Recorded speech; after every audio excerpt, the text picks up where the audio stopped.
and say thank you all for coming. We know it's a work day, so we're trying to start on time to be, very conscientious of everyone's time, very considerate. If everyone could please come in, fill in the seats, we'd love it. You could start up front so that way people who are stuck in traffic can come in on the back. That'd be very considerate. Thank you. I'd just like to say welcome to the Social Entrepreneurship Lunch and Learn here at Keiser University. As many of you know, I'm Alexander Golding, the founder and CEO of HelpedHope. I blog about, advise on, and convene people around the topics of social entrepreneurship and impact investing, because I believe that our businesses, our investors, our institutions, and our government can do well by doing good. And I'm overwhelmed with happiness by just how many people showed up, because that means that about 100 local community members are interested in the next iteration of business. And what do I mean by that? Well, here we are today, about to listen to two entrepreneurs talk about how their businesses generate both positive financial and social or economic returns. Show of hands, all right, show of hands. Growing up, how many of you believed that a business could do well by doing good? We got one, we got two, three, we got a few, we got some now. Because when I grew up, I thought I had to step on people's necks in order to get ahead. And that's why, through some personal trials and tribulations, I was able to kind of see the light and make that paradigm shift. So with that in mind, I think it's a very big deal to see so many people from so many walks of life here. In one room, on a workday, we have city officials, venture capitalists, entrepreneurs, doctors, artists, small business owners, retailers, academics, students, artists, engineers, designers. I mean, the list goes on and on. In short, the entire community has come out to see the birth of a new way of interacting with society. With that in mind, I hope you see why I feel that we stand at a turning point in Florida's history. We have the unique opportunity to learn how to use for-profit models to create structural social change, serve others, and generate sales. We couldn't have found better mentors. So please, listen to their stories, take them to heart, and reflect on how you will look at the world differently.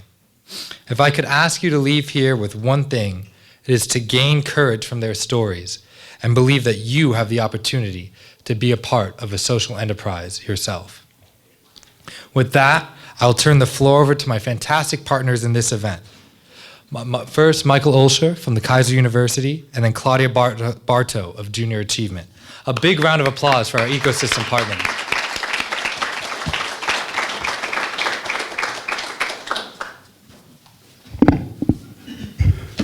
Thank you, Alexander.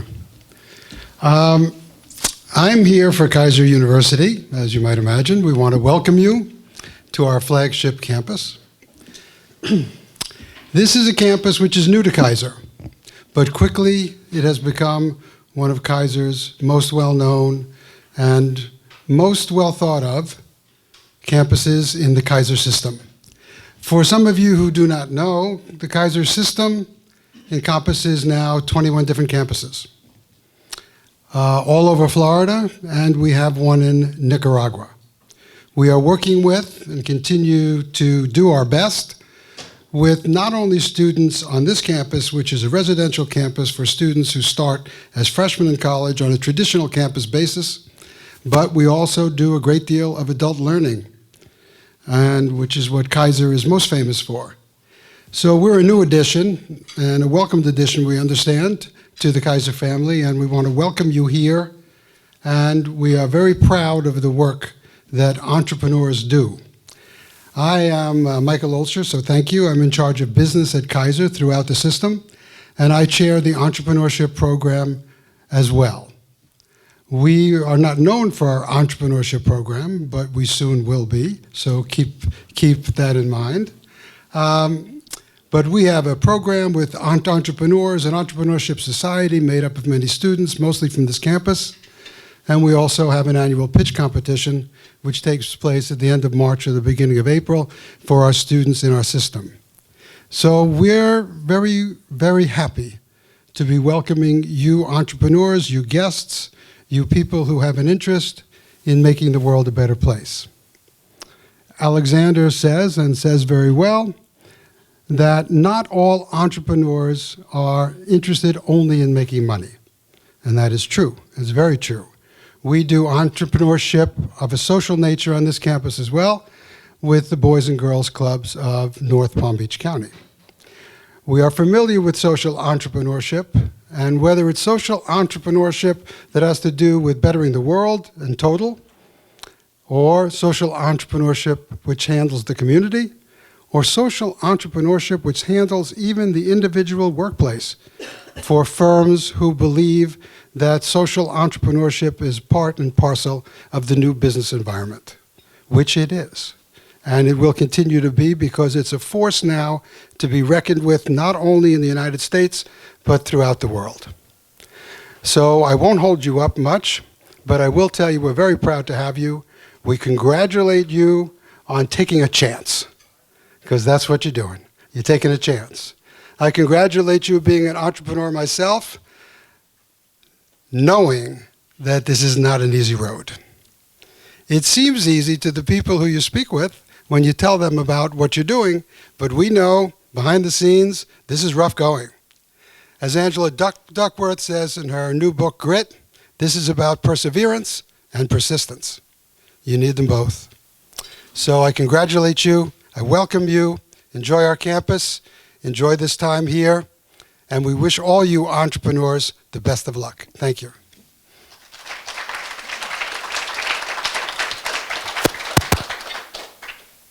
Good afternoon. I'm Claudia Kirkbart. I'm the president of Junior Achievement of the Palm Beaches and Treasure Coast. And we're really thrilled to partner with HelpedHope on this and Keiser University. Thank you so much for hosting us here. Junior Achievement is all about teaching young people, kindergarten through 12th grade, about financial literacy, work readiness, and entrepreneurship. So I'm excited that during the week of global entrepreneurship that we can kind of cap off the week with this lunch and learn today about social entrepreneurship. And I just want to tell you a quick story because I have 3 little ones, one in elementary, one in middle school, and one in high school. The 2 boys are okay. But my daughter, the 9-year-old, she's really the entrepreneur. She was part of Startup West Palm, Startup Palm Beach weekend last year, and she tied for 3rd place. She's pretty awesome. But the coolest part of the story is we walked into Subculture one day, and she saw the water, and she's like, what is that Hope water all about? So I am so excited that Jim is here today to tell his story, and Marina is going to be thrilled that I met him. I might even have to get a selfie with him. It's really great. So I'll turn it over to the panel because enough about Junior Achievement. You know I want all of you to come into the schools and volunteer with our young people. So that goes without saying that I'll follow up with each of you and get you to tell your story in the schools. But let me turn it over to Jimmy Thate from Hope Water, Dr. Chris Snow from CNoeLImits, and of course our fabulous host and moderator today, Alexander Golding with HelpedHope. So gentlemen, if you'll take it over, yes, there should be a woman on the panel, but Marina's available next year. Thank you so much, Claudia. Thank you.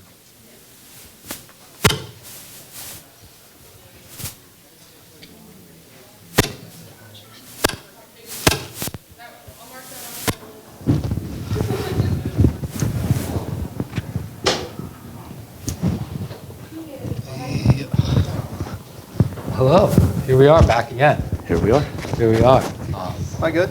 Yep. Mic check, yeah. Everyone can hear us? Yes. Terrific, thank you.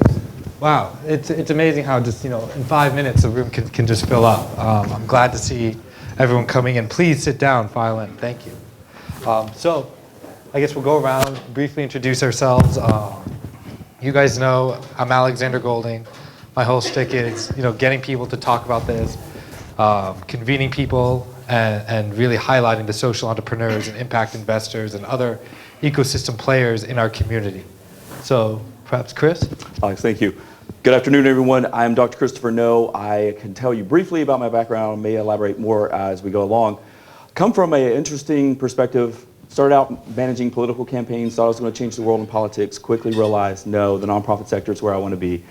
So many years, 2 decades in that sector. having worked on both the funder side as well as in the trenches asking for money and fundraising. Was formerly the manager of the Office Depot Foundation.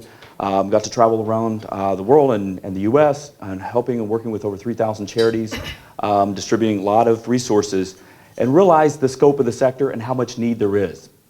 And so at that point, I really delved down into, I was also getting my PhD and trying to look for a dissertation topic, and it was actually asking, can capitalism be a force for social good? And essentially that was a 6-year quest and a lot of research later proving that there is a lot of data that supports that there is now a business case for social good. And I hope to elaborate more on that. So, Great. thank you. As you know, I'm Jimmy Thate with Hope Water. It is a social enterprise, a bottled water company, a for-profit bottled water company that provides clean water for people and those who need it in other countries. So we have some accounts in the area, which I'm very excited about. I started this, about 2012, shortly after I graduated college. I originally started it just with, this would be kind of a fun thing to do, kind of do a business and see if I can make this happen and give back in that sense. And then about 3 years ago, I really saw there was a really great advantage to it and really some opportunity with it. So I really wanted to take it seriously and really get into it even more. And it's been a great success thus far. We've been able to impact a little over 20,000 people so far. And it's countries ranging from Fiji, throughout Africa, Thailand, Nicaragua, Haiti, several others. So it's been just a great success and really, really exciting to do. Fantastic.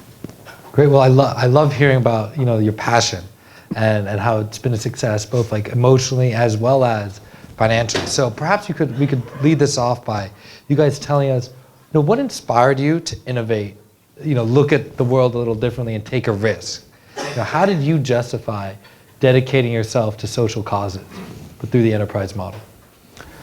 Briefly, I can talk about this. Early on, working with a lot of nonprofits, how many of you are working with or for a nonprofit organization in the room? So at least half the, it's 1 in 10 Americans are somehow connected to a social sector enterprise. And so that's a lot. That's a lot of our economy. It's $1.2 trillion nationally in terms of revenue and assets. There's 2.2 million nonprofits in the US. And in the state of Florida, 109,000. So there's a lot out there. So I realized, are we doing this right? Is this the best approach? And in that question, because I start out with really just from that baseline of curiosity, is there a better approach? And I think it was in that quest that I discovered social enterprise and putting a revenue model to doing good. And I think that really was the impetus for the passion.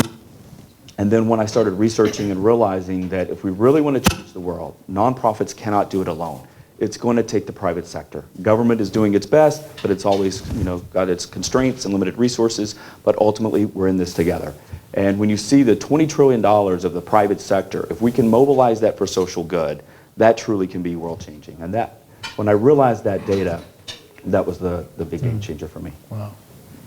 I can say with me it started, I've traveled to a few different countries in the world. I've been to Guatemala, El Salvador, and my biggest trip I think was Uganda, Africa. I went there, it was actually before I even started. And so I was there for 2 weeks on a missions trip and I just saw the need that was there. One thing that we did was we worked with a lot of schools and we played soccer with all the kids. And I'm not a soccer player at all, but I had to be. So I became one for 2 weeks.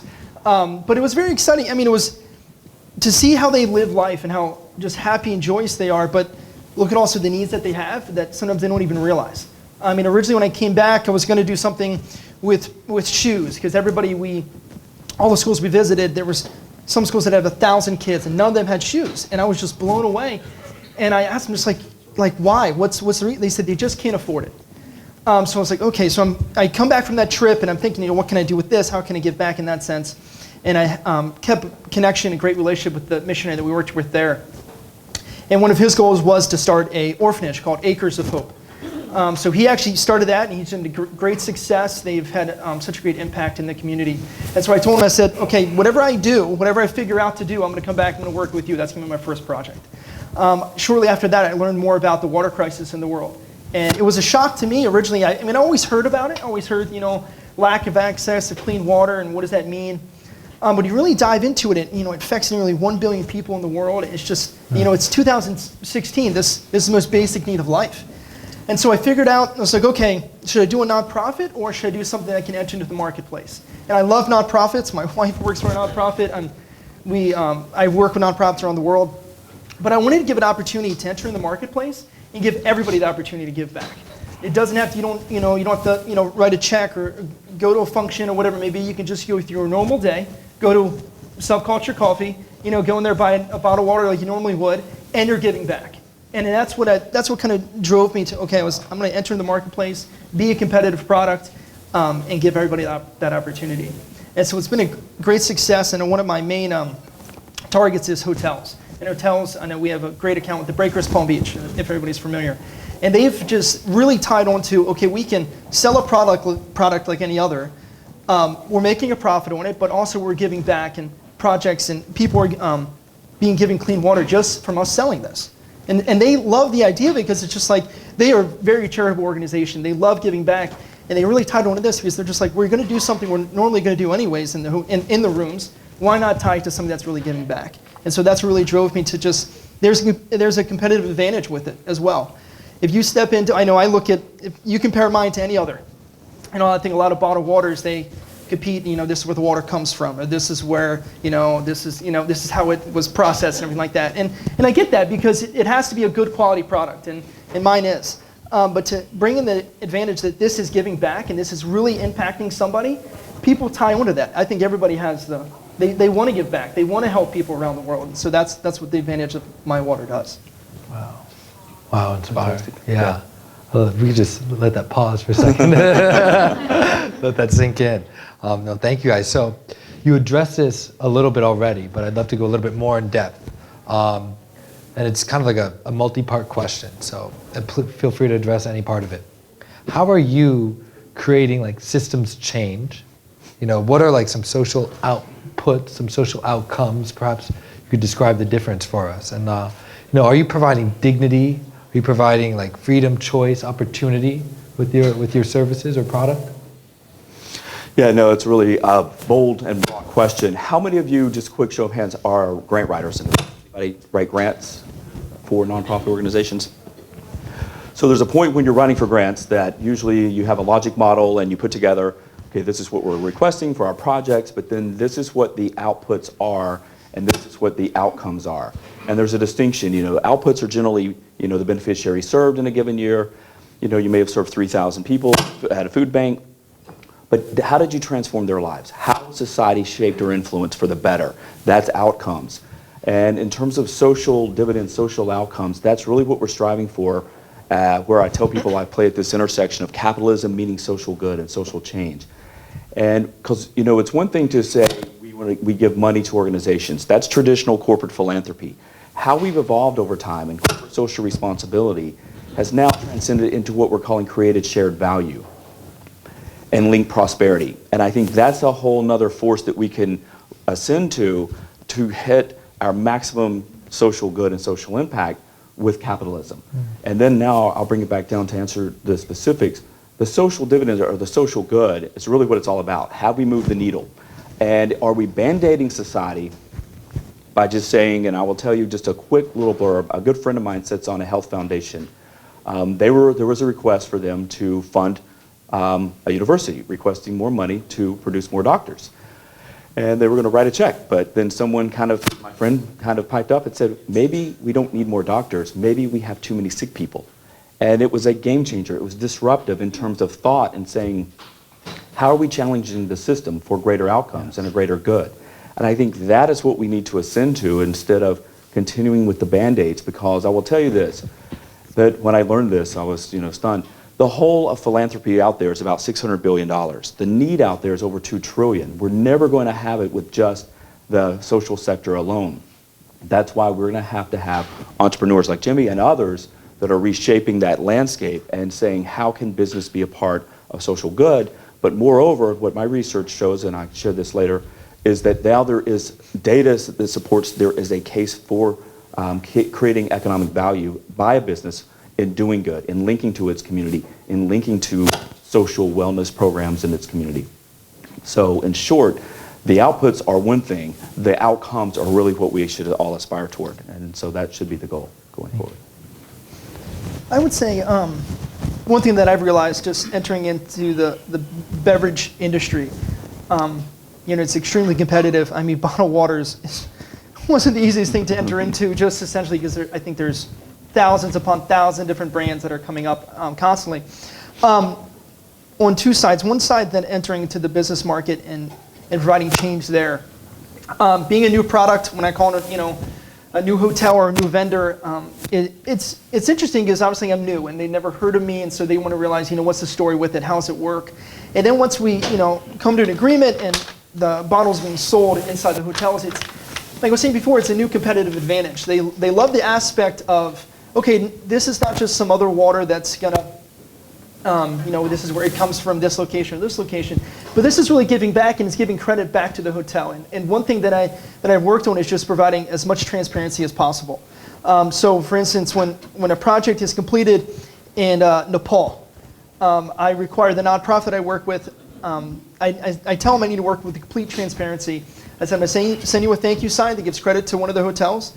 You need to share how many people were impacted, how many people, how many filters were provided, and this is the group of people that were impacted, and the location. And that's been great because they start realizing, okay, this is actually really doing something. This is actually really making an impact in somebody's life. And then when I get the stories back, which is so exciting to hear about, the health of the children has increased. It's improved in such a way they don't suffer from the parasites they used to suffer from. They don't. They're not. They see them come to either it's feeding programs or in the community, and they can visibly see the health of the children improving. And that's why I do this. And when I share that with my vendors, and this is actually making a change, they love that aspect of it. And because if a competitor comes in and say, this is what I have, but they say, okay, but this guy's doing this, and they're giving back, can you guys compete with that? And as far as I know, in the state of Florida, there is no one else that's doing that in that sense. So it's very exciting to be part not only of the business change and have people look at that in a different way, but also when you see the tangible change of the health of the children improving in different countries. It's just a really exciting thing to be a part of. Can I add one thing to that, and to Jimmy's credit? This is amazing in terms of, he mentioned it earlier, the competitive advantage. And for companies out there that are in traditional industry lines, like water, you really want to posit a question. You really want to think, how can we actually do social good while at the same time still keeping our profits, up there and margins at a point we're comfortable with?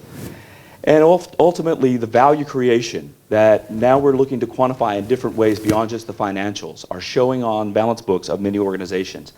And I think that this is where it really is a turning point. That competitive advantage is actually part of that creating shared value, that linked prosperity.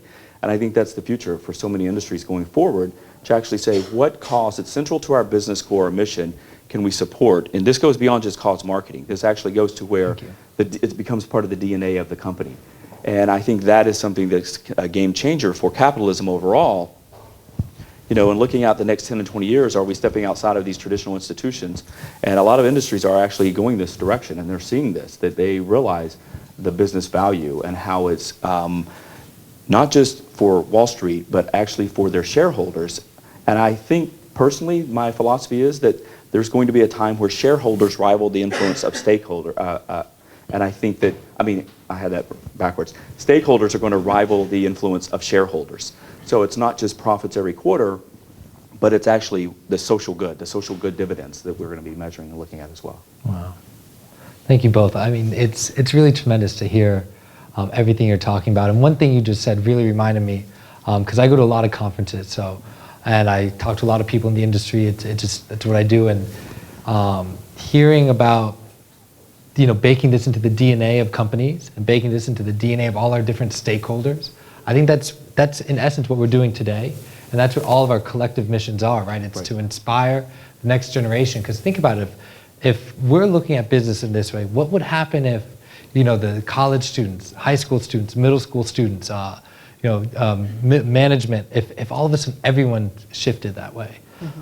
And so if you could speak on that, guys, I'd love to hear that. Yeah, just quickly, this shift is happening already. Yeah. Companies already recognize millennials are different than baby boomers and Gen X, Gen Y. They have category marketing, target marketing that actually rivals political campaigns. They know their constituents, like politicians know their constituents. companies are now knowing their consumers in different categories, and they're marketing and speaking to them in that language, whether it's through social media platforms, Snapchats, Facebooks, and that conversation. But also, the consumer is more aware than ever of a company. I mean, we're seeing it recently in the headlines of, someone may have tweeted something and people were boycotting either this brand or this brand just for political reasons. But in politics aside, in the 80s we saw things like, child labor in sweatshops, and people said, look, we want to take a stand against shopping at this. So they're actually using their pocketbooks, using their wallets to influence. So that social narrative is rivaling the economic narrative of companies now more than ever. And I think that's what companies are now extremely sensitive to. Thank you. Thank you. Yeah, I guess a classic example, if you ever are going to take like what is the effect of social impact or social enterprise on a company stock, is Nike in like 97 with the whole child labor thing. And I mean, it's black and white. Like there are definitive case studies that show that incorporating these types of ideas into your business model, into your governance model, it makes huge light years of difference, as long as your underlying product or service is good. We briefly talked about earning money through this, generating sales, competitive advantage. So one misnomer I've heard from people who aren't like deep in it is that you may earn significantly less money, and I like to fight back against that a little bit because I like to say no. It's a startup. Startups by nature are prone to failure. Could you guys perhaps talk a little bit about your journey through the life of a startup, and I know each of your companies at different phases. So if you could perhaps talk a little bit to the financial returns, or at least your market share, that would be great. Right. I would say it definitely is. I mean, doing a company that is doing social good, your profits are going to be smaller. Okay. But it doesn't mean you can't do business. It doesn't mean you still can't be profitable and still can't be competitive in that sense. And starting off, I think I invested my own money. I didn't really know what I was doing. I just kind of, I was like, oh, I have that. Yeah, let's see if we can make that work. So I kind of just wrote a check to it and started, and it was tough at first. I mean, but any startup is. I mean, any business is, for that sense. It's difficult to get into it and continue the business and making it function and making it work, because there's so many aspects that come in. I mean, costs rise on one part of it that you have to cut it out and bring it to another part of it, and that's just the way of doing business. But one thing that never changes, my mission statement is that I'm going to give back in this sense. Mm-hmm. And so that never changed, even though maybe I changed the label, or I changed shipping companies, or there's different ways that you can make it work with you. But the giving aspect, I was like, that's why I'm doing this, and this has to stay. And it really is, that's what makes it successful. I mean, even, yes, I might be earning less money, but when you hear about the stories of people impacted, and you hear of the projects being done and the need that's out there, and when you're able to help and able to connect with that, that really kind of fills that void in that sense, because it's exciting to give back. It's exciting to be a part and helping someone in their life, whatever it may be. That's a huge part of it. And that's what, I mean, so the financial side can kind of, in that sense, can take a back seat in that way. So it's really great. Yeah, I can just say the struggle is real. Because when you are in the social enterprise, nonprofit sector trying to create something, it is every day. Where are the marketplaces? What are these ecosystems that's going to support and sustain this model or this idea? And in the last few years, I've had the good fortune to serve as a consultant advisor to several other social entrepreneurs, nonprofits. I did a workshop a few months ago called What is Your Girl Scout Cookies? Helping nonprofits find revenue streams for themselves. And it's hard when you're coming out of a social sector and you're used to going around writing grants and asking for donations, to then become entrepreneurial and actually saying, what programs can we charge fees for? What products can we have that's proprietary that we can go out and sell a fee-for-service model? And that's the whole social enterprise space. And it's a tough leap for a lot of nonprofit organizations to get in that mindset. More importantly, I don't know how many of you sit on boards of nonprofits, but a lot of boards sometimes have a mental block, if you will, or a kind of a mindset that charging is bad. It goes against what we are as charities. But I will tell you, everyone, that the Stanford Social Innovation Review, it's kind of like the Harvard Business Review for the social sector, are the first to tell you you're missing giant opportunity if you don't, because we're on this hamster wheel. There's not enough resources out there through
and then help in turn create some world-changing ideas for my enterprise. I think one thing, I look at it, it works. You know what I mean? I think a lot of people need to realize, like, yes, you're giving back, and the profit's going to be a little bit less. Is that even how you can function a business? Is that really going to work? And yes, it does work. Because like you said before, people are attracted to that. People are attracted to the products that do something good. People are attracted to organizations that do something good because they want to be a part of that, in a sense. And of course, I run into a million different obstacles. You know what I mean? I think one of the things is people want to realize, okay, you're saying you do this. How do you really do it? And because I think a lot of people are skewed in a way of, maybe they say they give back, but they don't really, or they say they do this, but they don't really. And so that's why I really thrive on just the transparency of it. I want to show them this is what's happening with this. This is the need. This is how we're going to impact it. And these are the actual people that are being impacted in that sense. And I think when people start realizing that, they start believing it. They start kind of coming into it like, okay, this really is making a difference. It really does actually work, and it's a business that actually functions. And I think when people start, because it's, like you said, it's a whole new mind frame of business, a whole new mind frame of doing different things, whether it's a nonprofit stepping into the social aspect or a business stepping into the social aspect. It's a whole new way of doing business, but it is successful. And I think there's a ton of success stories in that. You go down the list of, I always think of Tom's shoes. I love the aspect of that, and not to put down Tom's shoes, they're not the best looking shoes in the world, but they really are doing something great, and people want to be a part of that. People tie onto that, and I know when I was in college, Tom, that's when it was really starting to come out, and we did at our university, they did a no shoes day, and everybody's walking around no shoes, so they get the feeling of how it is in different countries, and people loved that aspect of just like, wow, this is a shoe company, I'm going to buy a pair of shoes, why not buy one that's giving back? Yeah. And it's been such a huge success, and I think I love that aspect, that it really is, that it can be a success, it can be something that's different. Completely. Yeah. So we've talked about that. Do you have any advice? We have about 10 minutes left, so is there any advice you'd like to give to the audience about how they could educate themselves about this topic, or perhaps how they could support your initiatives? A couple of quick examples, because I think examples allow us to actually really envision how this works. That Greyston Bakery I talked about earlier, they actually had a batch of brownie mix. It didn't come out so well at one point. They were like, what do we do with all these brownies? And they actually, called up a famous ice cream company. You may have heard the story, Ben & Jerry's. Ben & Jerry's now buys from them as their direct supplier for all of the famous chocolate fudge brownie mix, and their ice cream comes from Greyston Bakery. That's what we're calling linked prosperity. And I think the advice is in that space, that creating shared value and that CSV model, and Nestle did this really well years ago. They actually put $300 million toward a group of farmers in Central and South America, the Rainforest Coalition. And they actually said, we're not just giving money to them, we're giving our expert advice. And we actually had their top execs and a lot of folks go there. They produced higher cocoa yields that they then in turn bought back in their supply chain. And that became part of its DNA, part of its actual corporate profits. And that flipped corporate social responsibility and traditional philanthropy on its head. That's actually saying, look, there's a revolution that we can have linked prosperity, everyone can benefit that's in our central business space and our mission space. And I think that's where, if I had advice, that's where I would look to. It's when you're strategy mapping two partnerships, two industry folks that have a similar affinity toward your product or idea, that's actually how you would build and work those conversations and saying, look, let's create economic value together for a force for good. And I think that's really the conversation.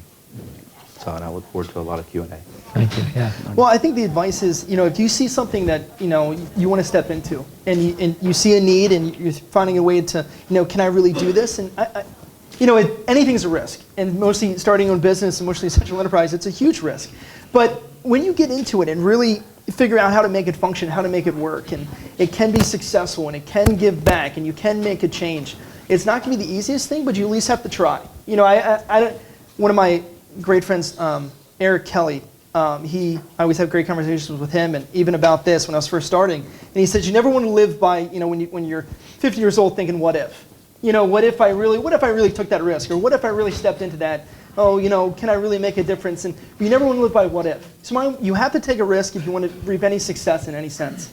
So I say absolutely go for it. It's not going to be easy, and it's going to be, you're going to get tired and you're going to get frustrated, but it really is worth something to push through and really worth something to go for that. And so that's my advice. I say absolutely go for it. Amen. Take I the love jump. that. Yes. I love that. Well, thank you guys. So we're going to pause for a second because I know everyone in the audience has been listening so carefully, and I know that some people have questions. I see some hands up. So we're going to pause, take some Q&A. We've got Kimmy from Bacon Boxes has a microphone. So if you could please wait to ask your question until she hands you the microphone so we get it, so everyone can hear it and so we get it on tape. That would be great. And we had a question with the gentleman with the glasses. Test 1, 2. Okay, we're good. Hello. Hi. I'm Terry Bastian. I'm representing Slurpits. It's a living biofilter that absorbs and digests oil and pesticides in the water. Perfect. We're currently being manufactured with our partners at the Palm Beach Rehabilitation Center here in this county. And we've just launched in the marine industry, more of a traditional way with distributors, et cetera, et cetera. However, our goal is to be the Girl Scout cookie for the environmental movement. So I'm here to look for connections, resources, and advice on how to best do that, how to make our company where the Ishnatukty Springs organization or the Key Biscayne Bay can say, wow, we can actually generate income for our nonprofit by promoting this product and getting them into the storm drains of West Palm Beach or wherever we are. Thank you. Yeah, we'd love to. Do you have a specific question, or are you just looking for like ecosystem help from the ecosystem? My specific question is essentially to network and to find out what is the best model for us to be able to do this. Okay. Because there's a lot of greenwashing in the world, and we don't want to be confused with that. Right. And there may be other resources that I'm not aware of. So I think the question is I don't know exactly what the question I want to ask, because I just want to put it out there. Touche. So I have a response to that non-question, but which I love, because you bring up some great points. One, you're kind of a catalyst, if you will, in a new space, and I think then it is about link prosperity and trying to find and connect the right people in the room. And one person is Jacqueline Body. She's here with Florida Wise Tribe, and she's asking these poignant questions. And so I would urge you to connect with her because she actually is representing an organization that, ask big questions like, why can't this building generate its own energy for us? I mean, and I think that's really where and the other thing is, when you're a pioneer, when you're in a leader, I would urge you to have the white papers and symposiums and the dialogue, and then to attract the right parties to you, so that you're asking the right questions where civic innovation can meet capitalism. Terry and I have actually met. Oh, okay. Some very big, bold conversations. Awesome. How do we start to rethink architecture? Fantastic. Thank you. Terry, I'd also like to point you to some guys in the back who are trying to help clean up the Indian River Lagoon and some other local social entrepreneurs. So we've got a bunch of people to connect you with after. Yeah. Thank you. Anyone else have another question? Oh, Claudia. I do have a question. I noticed the other night at Crowdfunding and Cocktails that more than half of the folks that pitched had a giving back sort of model, some sort of. Can you talk to that? Is that the newest craze for any new company that's starting? Yes. Yeah, well, there's a lot of stuff happening out there. Everything from cause marketing, the Susan G. Komen campaigns. I mean, you see pink bags of M&Ms, you name it. But now I think companies are actually now saying that there is actually value in this. And some of them want to actually encourage and have % of revenue or something where they actually give back to the community. And I think that's fantastic. The only thing I would add to that is that if they can tie it to something that's going to be impact related, then that's even better. Because we have philanthropy, but then we have smart philanthropy. We have philanthropy with impact. And I think that is really where I would work with anyone in the corporate side or the nonprofit side to actually look for and saying, how are we actually moving needles forward, or are we just giving more Band-Aids out there? And I think it's a new trend. I mean, I think like we were speaking about earlier, just the millennials coming up, and they want to be a part of something. Want to be part of something that's good, not just making money. Of course, that's the aspect of business, but they want to be part of giving back. And just to tie on what Chris said, it's just to have something that, it's actual impact. Like this is, and you break it down. It's marketing. People want to understand how to do it. I always look, what's the Walgreens commercials, right? The shot for a shot. That's so simple to understand, and it's a neat thing of a way of giving back. It's encouraging people to get their shots here, but it's also providing help and actual impact for people in other countries. And so that would be just my encouragement. Like you said, make an actual, connect with something, because I think nonprofits are fantastic, and they're always looking for different ways to gain funds, but if you really connect with something that's an actual impact and target that, I think that's a more successful route to go. Can I give one more quick example, and I'll be very brief. How many of you remember a headline a few years ago where CVS actually got out of the business of selling cigarettes? Yeah. I mean, do you imagine being in that boardroom at that time and saying, I think we should, and that's a $2 billion loss for them that they actually went through. But the greater good, because they recognize we're in the health industry, we shouldn't be over here promoting something that's counter to that. And I think when companies have that epiphany, that wake up, that what kind of business we're in, that's game changing. And I really applaud that as an example of doing amazing work. I'd love to add one thing to that, and then Mark will get to you, which is that CVS has since then more than made back that $2 billion in quote unquote lost revenue. It's not lost. They just found it somewhere else. Right. And to answer Claudia's question, about 10 years ago at the Harvard Business School, their master's program, the two largest student organizations were investment banking and management consulting, which you would expect. And that's how it was when I went to my school at Stern NYU. However, today, the Social Entrepreneurship and Social Enterprise Organization at Harvard is bigger than both of the other two combined. Yeah. So just to give everyone an example of how this is going. Mark, please, if we got the microphone coming. I was just going to follow up on something you said about people who are interested in this, partnering with each other, cooperating with each other. Now, there is a group called the Social Enterprise Alliance, which is mostly big nonprofits that have started social enterprises.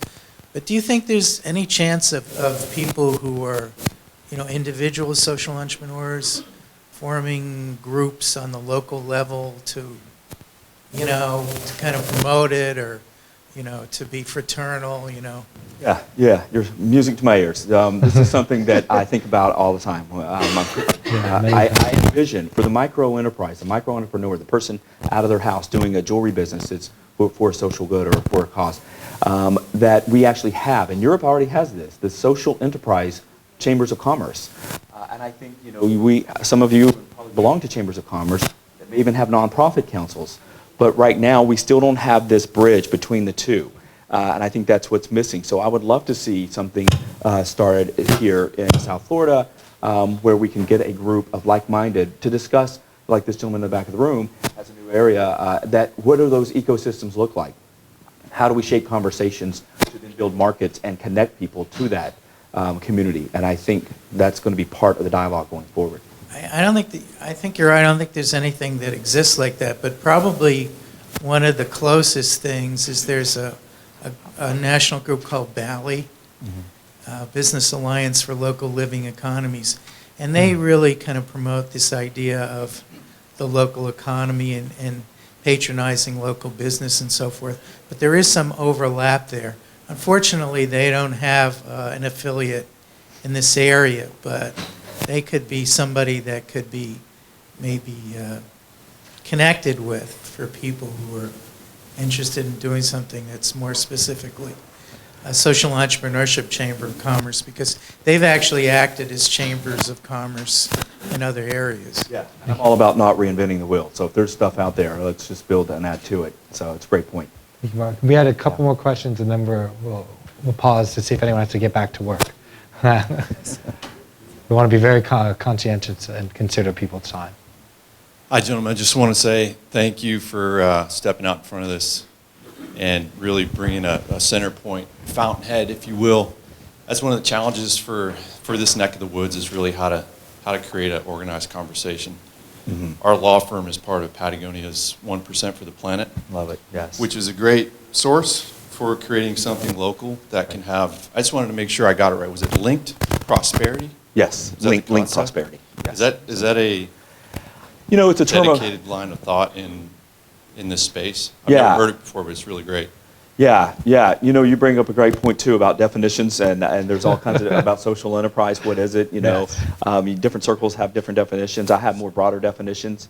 You know, I asked a question really quick: can Coca-Cola, McDonald's, are those social enterprises? And I say, arguably yes. It's more than just a transaction with a consumer for a good. There's a social narrative in that. You know, are they selling quality products? You know, who manufactured it? All of that. So, but yes, it's a term of art right now that's used, link prosperity, and so it's referenced. So, but if you see me afterwards, I'll give you some information. So, One I think more there's question. one. Okay. Mr. Here and I, we are retired and we're not interested in making money, but we are interested in giving back to the community.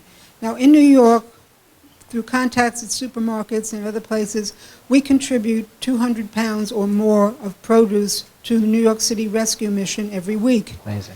Now, in Florida, we also work with a couple of churches that serve meals to the homeless. But when we go into places like supermarkets or pharmacies, at first we were able to, they would give us stuff. But now they say, oh no, you have to contact corporate. You call corporate, they never call back. Yeah, these are things that say Best Buy last week. They can't put it on the shelf anymore, but it's perfectly good, and that's the kind of things that we would bring. How do we make that? Well, there's something called the Emerson Law that says if you contribute food in good faith to a soup kitchen or whatever, and somebody gets sick, you're not responsible. So far, we haven't heard of anybody getting sick on the things that we brought in. Yeah, well, I'll just tackle it just really quick. I mean, we live in a very litigious world right now. So, I mean, I know that there's barriers that prevent some organizations, but the more proactive that they can be, that's going to help them, I think, in creating a narrative that they're giving back in their communities. And so, therefore, we want to push and saying, look, let us help work with you to help put together a model that works. And I think there are some other organizations. The problem is we're siloed. And because I talk to different people at different conferences and meetings like this, that I knew were doing some similar work, but it's everyone's kind of just in patchwork. Thank you. Yeah. So, It's a big need. would you like to? No, I mean, I'd love to. Chris I'd love to covers add. Yeah, Chris covers it, but I want to make sure we all Chris is give our perspective. I'd love to add one thing to that, which is that, you know, part of the reason I do this is to try to change the way people look at the world. And unfortunately, sometimes you have to lead with, when you're talking to other people, what's in it for me, right? So if you, and sometimes, especially when you're talking to corporate, you know, you just have to be able to cut through the red tape and just keep on that slow grind, because it is a slow grind. And some people don't automatically see it, just you know, right in front of their eyes. Don't get discouraged. And It's, I applaud you for what you're doing. thank you. I guess it's about 1 o'clock, so we'd love to pause. If anyone has to get back to work, if people want us to keep going, we'd love to take some more Q&A. If I have one more question for the panelists, up to the audience. Great. So if you need to leave. Well, yeah. If anyone needs to leave, like, please don't feel bad for leaving. Mark, I see your question. I was just curious about, you know, you were talking earlier about the Grayston Bakery and Nestle. And, you know, you had the CEO of GE earlier this year say the future is smaller, not larger, right, in terms of companies and corporate size. And it seems like, anecdotally, there's a lot of, you know, for-profit businesses pursuing positive social outcomes, right, and then they result in profitable businesses, right? So it's kind of doing good first, and then you do well after. And I was just wondering, like, how is that impacting the nonprofit space? Are there any changes? Are they also kind of evolving as with the times? Yeah, that's a great question. You know, the whole sector I mentioned, 2.2 million nationwide, between Martin County and the county north of us to Miami-Dade. Anybody want to take a guess how many nonprofits there are? Just Tell us, Chris. Yeah, it's about 26,000 organizations. So, you know, when you think about all of those mission spaces, and not every one of those have assets down here. Some are just here for during season to fundraise, et cetera. So it is, you know, what is this social good? I mean, ultimately, at a macro level, you know, we want to see all boats lifted when the tide comes in, to borrow a phrase from Warren Buffett. But I think there are going to be challenges. I think that I call it opportunities, you know, for those nonprofits. that can see these trends that are happening and look at the horizon, and they can say, you know what do we care if our mission is being met, that beneficiaries are being served, and there's a greater good in community, whether it's us or a for-profit down the road, how can we collaborate together? How can we merge? How can we unite our strengths and for that greater social impact? And ultimately, I define nonprofits, hopefully they're as social impact organizations, and really it's no longer about them anymore as opposed to their mission space that they're in. And I think that is where we all need to try to elevate to. And I know it's tough because you have boards and some of these that have legacy institutions, but I think where there's opportunity to partner is going to be the future for this, for that shared value space. And I partner with, organizations that I work with, just in so many different countries. I partner with them directly. And so there's a need, and they know how to meet it, and I'm just becoming another vessel for them to help them meet that need. And they love that aspect. Essentially, if there's, because a lot of the nonprofits, they've been doing it for years. They know how to meet that need, and you bringing it in and really connecting with them. And that's what we were saying before, like you find one thing that you really want to connect with and work with. And so that's what I've done, with the different nonprofits. It's been great to work with them, and they love that aspect because I'm helping them and they're helping me. And so it really does have that connection. And that's been a huge win for both of us. So that's why, even though, but some organizations, they might start something new. But I think, we should all really, connect with each other and support each other in that, and go to them for advice and go to them to figure out how, how do you guys do this? You ever think about doing this way? It's just really forming that connection. Can I say one more thing that, and Jimmy, again, brought up the right words, competitive advantage. Now people are coming out of universities and they're actually going to look at companies, and companies are actually realizing it's not just in the price point anymore. It's the fact that now human resources departments are actually saying to people, in the packets and offer packet, that we are giving back, we have philanthropy in the DNA, we are actually a social, becoming more social entrepreneurial. That's a competitive advantage for them, because if you're coming out of Stanford Law School or MBA or Stern, then you're going to be saying, well, I want to work. I've got two choices at these two law firms or these two business entities, but one doesn't do anything socially and one does. Then that's a competitive advantage it's changing the narrative and putting a different social narrative with that company's economic narrative. And I think that's really the future, is how those narratives are shaped and tied. Thank you. So I guess with that we'll end. I have one quick question. Jimmy, I noticed you were drinking a bottle of water. What was that? Only the best, guys. Could you show us that? What is this? What is this? This is actually from my source I have a source down here in Florida, and I have a source also in Alton, Virginia, and that's to impact the DC area. Water, the big thing's about freight. Pallets of water weigh a lot. And so just to be competitive, just to cut down the shipping. And so, this is, it's all the same story. It might be a different source. It's always Natural Spring, but it always has the same give back tied along with it. And so it's easy to read on the bottle how it works. You buy, we give, lives saved. And it's just an easy breakdown for people to understand. You buy, we give, lives saved. Yeah. Done. Impact. Thank you. Yes, please. If we could wait for the microphone so we get it on tape. Thank you. Jimmy, I'm embarrassed to say I haven't heard of you before, but I'm glad that I have now. And I'm very involved with Rotary, and one of the groups here in Rotary that is very powerful in the water movement is Plumbers Without Borders. Okay. Are you familiar with Plumbers Without? I haven't heard of them. Well, they rock the toilet world. No, I'm just kidding. Yeah. They are a group of amazing, very philanthropic people that have been extremely successful in plumbing. And they go to all the places you go. And right now they're in Haiti trying to get the water back on in all the hospitals, and they invented a plastic thing, which looks like a funnel, but is actually a way for people that defecate and urinate into the ground, into a hole. It keeps all the fumes, and it's really, can it be a beautiful thing? It's a beautiful thing. So I would like your permission just to give you their information. Yeah, absolutely. Okay, that'd great. Be wonderful. That'd be great. Yeah. Thank you. And that's what this is all about. So we're trying to create an ecosystem here throughout the world, but especially centered in South Florida. So if anyone feels that you want to make any connections, any introductions, please see any of us. If you want to stay after network, that's fine. We can also make introductions over email, phone call, etc. And if you'd like to ever nominate a speaker for a future speaker series, please feel free to contact me to do that. So with that, a big round of applause for our speakers, please.